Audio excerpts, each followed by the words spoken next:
actual meditation is internalizing ourselves. You see, meditation just doesn't mean sitting at one place without doing anything. That is not the real purpose of meditation.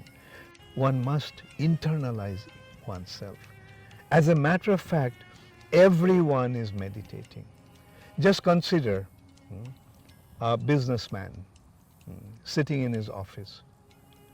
He's constantly thinking how to make profit. Now that's a kind of meditation.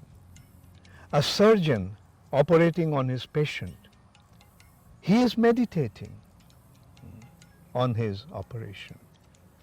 A person in love, desperately in love with another person, thinks about that person, meditating on that person. So, meditation actually means just focusing your consciousness onto something. But that is not the real objective of meditation. When we think of meditation, when we talk about meditation, we have to think in terms of internalizing ourselves. And that means we have to withdraw ourselves from our external involvement. Well, in that respect, in Bhagavad Gita, there's a very beautiful shloka, very beautiful verse.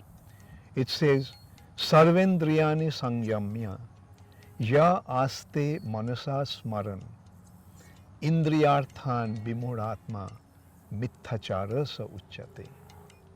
That is, withdrawing his senses, sarvendriyani sangyamya, controlling all his senses. In his mind, he is contemplating on the objects of the senses. Ja aste manasa smaran. That is not meditation. That is cheating. Krishna is telling. Mithacharasa uchyate. That is a deceptive activity in the name of meditation. Real meditation would mean to internalize our consciousness and go deep within ourselves and perceive the Lord in the heart.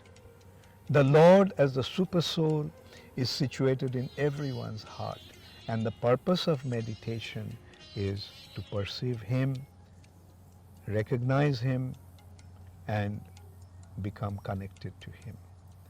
And that state of connection or becoming united with Him, falling at His feet, is called samadhi or trance. That is the actual purpose of meditation.